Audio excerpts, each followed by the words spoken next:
जल्दबाजी में लिया गया हुआ फैसला कभी कभी इंसान के ऊपर इस प्रकार से मुसीबत बन जाता है कि उसे समझ में नहीं आता है कि वो करे तो करे क्या, और आखिरकार अंत में उसके पास सिवाय अफसोस के अलावा और कुछ भी नहीं रह जाता है।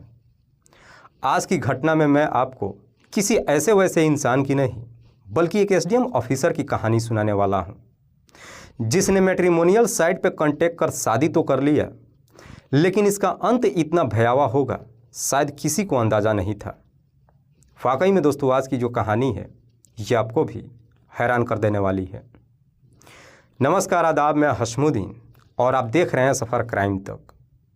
आज की जो सच्ची घटना मैं आपको सुनाने वाला हूँ, ये घटना है मध्य प्रदेश की। मध्य प्रदेश का एक ज़िला पड़ता है डिंडोरी, और इसी डिंडोरी का एक थाना पड़ता है शाहपुरा। बात कर रहा हूँ मैं 28 जनवरी 2024 की दोपहर के करीब 2 बजे के आसपास। दरअसल इसी शाहपुरा के सरकारी हॉस्पिटल के डॉक्टर रत्नेश द्विवेदी जब अपने घर पे थे, उनके मोबाइल पर एक फ़ोन आता है। जैसे ही फ़ोन उठाते हैं, कॉल करने वाला व्यक्ति कहता है कि साहब, मैंने आपके दरवाजे पे एक गाड़ी भेजा है, आप फ़ौरन एसडीएम बंगले पे पहुंच जाइए, क्योंकि एसडीएम साहिबा की तबीयत खराब ही नहीं है बल्कि उल्टियां भी हो रही है और नाक से खून भी बह रहा है। फ़ोन करने वाला व्यक्ति जैसी इस तरह की बात कहता है, डॉक्टर रत्नेश तुरंत तैयार होकर अपने घर से बाहर निकलते हैं। तब तक वहाँ पे गाड़ी भी पहुँच जाती है। डॉक्टर रत्नेश तुरंत ही गाड़ी पकड़कर एसडीएम बंगले पे पहुँच जाते हैं, जहाँ पे बंगले के बाहर एक व्यक्ति पहले से ही डॉक्टर साहब का इंतज़ार कर रहा था। वो व्यक्ति डॉक्टर साहब को लेकर के घर के अंदर कमरे में जाता है। डॉक्टर साहब जब कमरे में जाते हैं तो देखते हैं कि एसडीएम निशा नापित बेड पे एकदम शांत पड़ी हुई है। डॉक्टर साहब जब एसडीएम निशा को चेक करते हैं तो एसडीएम निशा के शरीर में कोई हलचल भी नहीं होती है। इस बारे में डॉक्टर साहब जब एसडीएम निशा के पति मनीष शर्मा से पूछताछ करते हैं तो मनीष कहता है कि साहब, मेरी पत्नी कल व्रत रखी हुई थी, हालांकि मैंने उसे मना भी किया था, लेकिन व्रत रखने के बावजूद शाम को 2 अमरूद भी खा लिया। दरअसल मेरी पत्नी का एक गुर्दा पहले से ही खराब है। सुबह होते होते मेरी पत्नी को उल्टियाँ होने लगी। मैंने जब इसका रोक टोक किया, इसी बात को लेकर के मेरे और पत्नी के बीच में झगड़े तकरार शुरू हो गया, जिस वजह से मेरी पत्नी गुस्से में आकर सो गई और मैं भी गुस्से में घर से बाहर चला गया। करीब 1 बजे के आसपास जब मैं घर पे वापस आया, इस बीच में घर में काम करने वाली बाई आकर खाना बना करके भी चली गई थी। इसीलिए मैं अपनी पत्नी को जगाने के लिए गया ताकि वो उठ करके खाना खा ले, लेकिन जब मैं इसे उठाने की कोशिश किया, इसके शरीर में कोई हलचल ही नहीं हो रही है। मनीष जैसी इस तरह की बातें डॉक्टर साहब से कहता है तो डॉक्टर रत्नेश कहते हैं कि सुबह 10 बजे के आसपास जब मैडम का तबीयत खराब था, उल्टियाँ हो रही थी, आपको उसी वक्त में फ़ोन करना चाहिए था। अब इन्हें तुरंत ही लेकर के नज़दीकी हॉस्पिटल में जाइए। मनीष अपनी पत्नी एसडीएम निशा को जब नज़दीकी हॉस्पिटल में लेकर के जाता है, डॉक्टर जब एसडीएम निशा को चेक करते हैं तो मालूम चलता है कि एसडीएम निशा की मौत हो चुकी है। जैसे ही मौत की पुष्टि हो जाती है, डॉक्टर इस बात की जानकारी सीनियर अधिकारी को दे देते हैं। इधर इस बात की जानकारी जैसे ही जिला के कलेक्टर विकास मिश्रा और एसपी अखिल पटेल को मालूम चलता है, दोनों ही हॉस्पिटल में पहुंच जाते हैं। चूँकि मामला एक एसडीएम ऑफिसर का था, जैसे ही एसडीएम निशा की मौत की पुष्टि हो जाती है, सीनियर अधिकारी इस बात की जानकारी एसडीएम निशा के घर परिवार वालों को भी दे देते हैं। एसडीएम निशा जो छत्तीसगढ़ के अंबिकापुर की रहने वाली है। हालांकि एसडीएम निशा के माता पिता बहुत साल पहले इस दुनिया को छोड़ के जा चुके हैं। एसडीएम निशा के परिवार में मात्र उनकी एक बड़ी बहन नीलिमा और उसका एक बेटा स्वप्निल है। इधर इस बात की जानकारी जैसे ही एसडीएम निशा की बड़ी बहन नीलिमा को जब मालूम चलता है तो नीलिमा को भी अपने कानों पर यकीन नहीं होता कि अचानक से उसकी बहन की मौत कैसे हो गई। इधर पुलिस जब एसडीएम निशा की डेड बॉडी को चेक करती है तो मालूम चलता है कि एसडीएम निशा की मौत 4 से 5 घंटे पहले ही हो चुकी है। जैसे ही मौत की पुष्टि 4 से 5 घंटे पहले की होती है, पुलिस को भी मामला थोड़ा संदिग्ध लगता है। इसीलिए पुलिस एसडीएम बंगले को सील कर देती है ताकि सबूत के साथ कोई छेड़खानी ना की जा सके। पुलिस अब इस केस की जाँच पड़ताल करते हुए एसडीएम बंगले पर पहुँचती है। जब कमरे में पहुंचती है तो देखती है कि जिस बेड पे एसडीएम निशा पड़ी हुई थी, उस बेड का बेडशीट और तकिए का कवर मौजूद नहीं था। इस बारे में पुलिस जब एसडीएम निशा के पति मनीष से पूछताछ करती है तो मनीष कहता है कि साहब, मेरी पत्नी का जब उल्टियां हो रहा था उस वक्त नक से खून भी बह रहा था। वो खून का धब्बा बेडशीट और तकिए के कवर पे लग गया था, इसीलिए मैं वो बेडशीट और तकिया का कवर वॉशिंग मशीन में डाल दिया हूँ। पुलिस जब जा कर के वॉशिंग मशीन को चेक करती है तो उस वॉशिंग मशीन में बेडशीट तकिया के कवर के अलावा एसडीएम निशा के कपड़े भी मौजूद थे। पुलिस जब कपड़े के बारे में मनीष से पूछताछ करती है तो मनीष कहता है कि साहब खून का धब्बा मेरी पत्नी के कपड़ों पे भी लग गया था।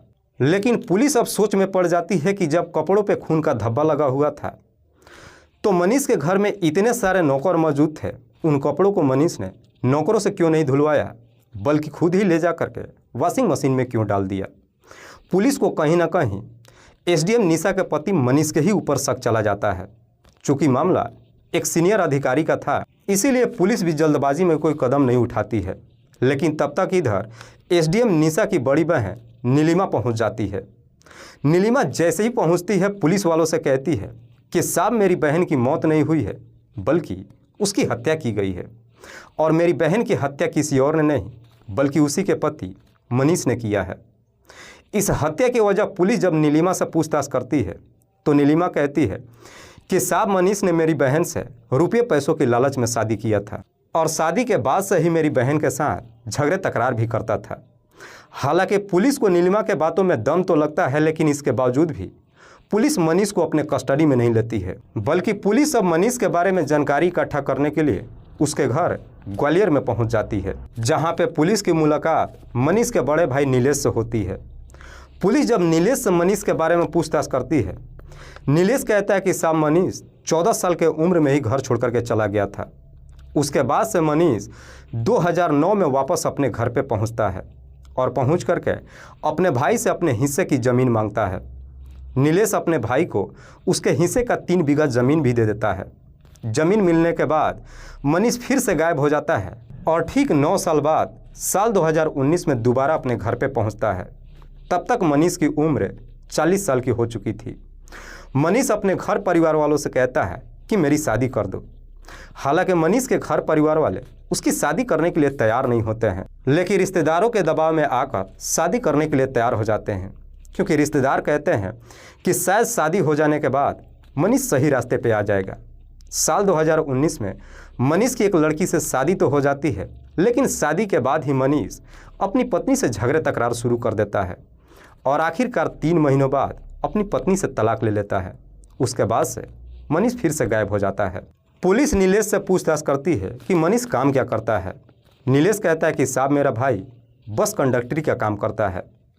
जैसे ही बस कंडक्टरी के बारे में पुलिस को मालूम चल जाता है, अब पुलिस को पूरा यकीन हो जाता है कि मनीष ने अपनी पत्नी के साथ धोखा ही नहीं किया है बल्कि उसके साथ कई तरह का झूठ भी सामने रखा है। पुलिस इसी आधार पर आकर मनीष को अपने कस्टडी में ले लेती है और फिर मनीष से एसडीएम निशा की हत्या के बारे में सख्ती से पूछताछ करती है।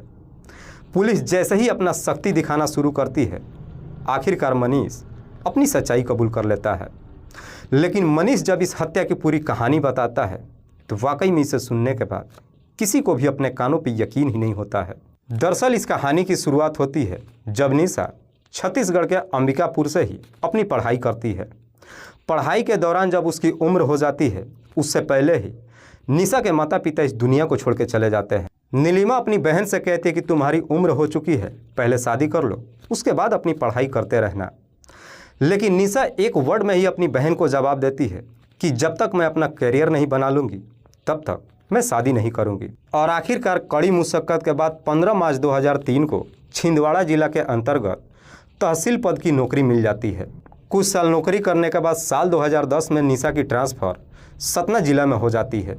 कुछ साल और नौकरी करने के बाद साल 2020 में डिप्टी कलेक्टर का प्रमोशन लेकर मंडला में पहुंच जाती है। तब तक निशा की उम्र लगभग 46 साल हो जाती है।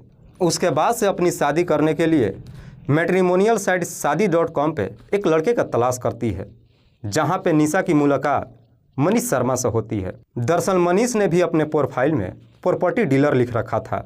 इस वजह से निशा को मनीष कहीं ना कहीं पसंद आ जाता है। उसके बाद से मनीष और निशा अपना अपना मोबाइल एक दूसरे के साथ शेयर करते हैं और फिर फ़ोन पे बातचीत करने लगते हैं। फिर उसके बाद दोनों एक दूसरे से मुलाकात भी करते हैं। लेकिन मनीष और निशा जब दोनों एक दूसरे से मुलाकात करते हैं, आखिरकार दोनों के बीच में प्रेम प्रसंग शुरू हो जाता है। मनीष और निशा के बीच में जैसे ही प्रेम प्रसंग शुरू हो जाता है, उसके बाद से दोनों शादी करने का फैसला कर लेते हैं। लेकिन मनीष निशा से अपने बैकग्राउंड के बारे में कुछ भी नहीं बताता है। इधर निशा जब मनीष से शादी करने का फैसला कर लेती है, शादी से पहले मनीष के बारे में अपनी बड़ी बहन नीलिमा से बताती है। नीलिमा को जब मनीष के बारे में मालूम चलता है, जाकर मनीष से मुलाकात भी करती है। उसके बारे में जब पूछताछ करती है, उसी वक्त ही नीलिमा को शक हो जाता है कि मनीष सही लड़का नहीं है। इसीलिए नीलिमा अपनी बहन को समझाते हुए कहती है कि जल्दबाजी में कोई गलत फैसला मत करना। दरअसल मुझे शक लग रहा है कि मनीष सही लड़का नहीं है। लेकिन इसके बावजूद भी निशा अपनी बहन की बात नहीं मानती है और अपनी बहन को बिना बताए हुए ही अक्टूबर 2020 में मनीष से शादी कर लेती है। जब दोनों की शादी हो जाती है, उसके बाद से निशा इस बात की जानकारी अपनी बहन को देती है। इधर नीलिमा को जब मालूम चलता है कि उसकी बहन ने मनीष से शादी कर लिया है, शादी के तीसरे ही दिन अपनी बहन से मिलने के लिए जाती है। लेकिन नीलिमा जब अपनी बहन के घर पर पहुंचती है, उस वक्त मनीष मौजूद नहीं था। लेकिन शादी के कुछ ही दिन के बाद अब निशा को अपने पति मनीष के करतूतों के बारे में धीरे धीरे मालूम चलना शुरू हो जाता है। दरअसल मनीष निशा से शादी तो कर लेता है, लेकिन शादी के बाद भी अक्सर ग्वालियर में ही रहता है। 2-4 दिन के लिए अपने घर पे आता है, लेकिन जब भी घर पे आता है अपनी पत्नी से पैसों का ही डिमांड करता है। लेकिन जैसे जैसे समय गुजरना शुरू होता है, आखिरकार एसडीएम निशा को मालूम चल जाता है कि मनीष एक बस कंडक्टरी का नौकरी करता है। दरअसल मनीष आवारागर्दी ही नहीं करता है, बल्कि उसका कई महिलाओं के साथ में अफेयर भी चल रहा है। क्योंकि शादी के कुछ ही महीनों के बाद एसडीएम निशा के मोबाइल पे एक स्क्रीनशॉट आया था जो एक लड़की ने भेजा था। उस लड़की ने दावा किया था कि मनीष ने तुमसे दूसरी शादी किया है। दरअसल उसकी पहली पत्नी मैं हूँ। ये सारी सच्चाई जानने के बावजूद भी एसडीएम निशा ना तो इस बारे में अपने पति से पूछताछ करती है और ना ही इस बारे में किसी और को भी बताती है, क्योंकि एसडीएम निशा को अब अपने पद और इज्जत की डर सताने लगता है। इसीलिए एसडीएम निशा भी अपना मुंह बंद कर लेती है, लेकिन उसी वक्त सोच लेती है कि अपने पति को एक फूटी कौड़ी नहीं देगी। हालांकि इस बीच मनीष एक बार जब अपनी पत्नी से मुलाकात करने के लिए जाता है, तो एसडीएम निशा से कहता है कि मुझे 5 लाख रुपये चाहिए, मुझे अपना बिजनेस करना है। आखिरकार एसडीएम निशा बैंक से लोन लेकर के अपने पति को 5 लाख रुपये भी दे देती है। वो सारा पैसा मनीष लेकर अय्यासी में उड़ा देता है। जब कुछ साल का समय गुजरता है, आखिरकार साल 2023 में एसडीएम निशा की ट्रांसफ़र इसी शाहपुरा में हो जाती है। शाहपुरा में आकर अकेले रहने तो लगती है, लेकिन इधर जब भी मनीष को पैसों की ज़रूरत होती है, अक्सर अपनी पत्नी के पास आता है और पैसों का डिमांड करता है। लेकिन निशा अपने पति को 1 रुपया देने के लिए तैयार ही नहीं होती है। 25 जनवरी 2024 को भी मनीष अपनी पत्नी से मुलाकात करने के लिए शाम के वक्त पहुंचता है और पहुंचते ही अपनी पत्नी निशा से कहता है कि मुझे 15 लाख रुपये चाहिए। 15 लाख की जब डिमांड करता है, निशा साफ साफ कह देती है कि अभी मेरे पास कुछ भी पैसा नहीं है और अपने पति से ज़्यादा बातचीत भी नहीं करती है, क्योंकि अगले ही दिन गणतंत्र दिवस था। एसडीएम निशा को अपने गणतंत्र दिवस को लेकर के काफ़ी सारी तैयारियां भी करनी थी। अगले दिन 26 जनवरी को गणतंत्र दिवस मनाती है। शाम के वक्त जब घर पे पहुंचती है, इस कदर से थक जाती है कि आखिरकार सो जाती है। अगले दिन 27 जनवरी 2024 को मनीष एसडीएम निशा से कहता है कि जो मैंने 15 लाख रुपया मांगा था वो मुझे तुम दोगी या नहीं दोगी। इसमें एसडीएम निशा इस प्रकार से गुस्से में आ जाती है कि उसे साफ साफ जवाब देती है कि जो तुम कर रहे हो, मुझे तुम्हारी सारी करतूतों के बारे में मालूम चल चुका है। मैं तुम्हें पैसा अय्यासी करने के लिए किसी कीमत पे नहीं दूंगी। जैसी इस तरह की बातें कहती है, सुन करके मनीष एकदम से गुस्से में आ जाता है। कहता है कि मैं तुम्हारा पति हूँ और तुम मुझसे दूर भाग रही हो। तुम जितना प्रॉपर्टी भी बना रही हो, उस प्रॉपर्टी में मुझे नॉमिनी नहीं रख रही हो, बल्कि उस नॉमिनी में अपनी बहन और उसके बेटे का नाम दे रही हो। मैं ये कतई नहीं बर्दाश्त करूँगा। इसी बात को लेकर के पति और पत्नी दोनों के बीच में झगड़े तकरार शुरू होता है। गुस्से में आखिरकार एसडीएम निशा जाकर के सो जाती है। मनीष भी उस वक्त अपनी पत्नी को कुछ नहीं बोलता है। लेकिन अगले दिन 28 जनवरी 2024 को सुबह 10 बजे फिर से जब पैसे मांगता है, एसडीएम निशा अपने पति को पैसे देने के लिए तैयार ही नहीं होती है। इसी बात को लेकर के मनीष इस प्रकार से गुस्से में आ जाता है कि तकिए को लेकर अपनी पत्नी का मुंह दबाने लगता है, जिस वजह से एसडीएम निशा भी काफ़ी छटपटाने लगती है। उल्टियाँ भी शुरू हो जाती है और नाक से खून भी बहने लगता है। लेकिन इसके बावजूद भी मनीष उस तकिए को एसडीएम निशा के मुंह से नहीं हटाता है, जिसकी वजह से आखिरकार एसडीएम निशा की मौत हो जाती है। जैसे ही मौत हो जाती है उसके बाद से मनीष बेडशीट, तकिए का कवर और एसडीएम निशा के कपड़े को उतार करके ले जा करके उसे वॉशिंग मशीन में डाल देता है, दूसरे कपड़े पहना देता है और अपने घर से बाहर निकल जाता है। दरअसल मनीष अब अपने आप को बचाने के लिए एक षड्यंत्र बनाता है। करीब 3 घंटे बाद 1 बजे के आसपास जब वापस अपने घर पे पहुंचता है, पास के ही डॉक्टर के पास फ़ोन करता है और कहता है कि मेरी पत्नी की तबीयत खराब है।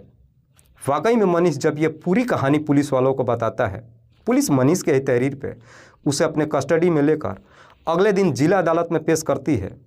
लेकिन मनीष को जब पुलिस जिला अदालत में लेकर के जाती है, मनीष अदालत में भी नाटक करना शुरू कर देता है। दरअसल कटघरे में ही बेहोश होने का नाटक शुरू कर देता है, जिस वजह से फिर से उसे हॉस्पिटल में एडमिट कराया जाता है। लेकिन हॉस्पिटल में जब एडमिट होता है, डॉक्टर साफ साफ कह देते हैं कि मनीष को कोई बीमारी नहीं है। जब पुलिस को पूरा यकीन हो जाता है कि मनीष नौटंकी कर रहा है, आखिरकार पुलिस फिर से उसे जिला अदालत में पेश करती है, जहां से मनीष को जेल भेज दिया जाता है। दोस्तों, इस पूरी घटना के बारे में आप क्या सोचते हैं? आप अपनी राय हमें कमेंट बॉक्स में ज़रूर दीजिएगा। जाते जाते मैं आपको बता दूं कि कुछ मेरे व्यूवर्स हैं जो रोज़ाना मेरे वीडियो को देखते ही नहीं हैं, बल्कि अपना कीमती समय निकाल कर मुझे अपना प्यार भी देते हैं, जिनमें से एक का नाम है शकील शाह। शकील शाह जो मलिहाबाद लखनऊ के उत्तर प्रदेश के रहने वाले हैं। दूसरे मेरे व्यूवर हैं अरविंद राजपूत। अरविंद राजपूत जो झांसी जिला उत्तर प्रदेश के रहने वाले हैं। फिर मिलते हैं कल एक और नई सच्ची घटना के साथ। तब तक के लिए जय हिंद, जय भारत।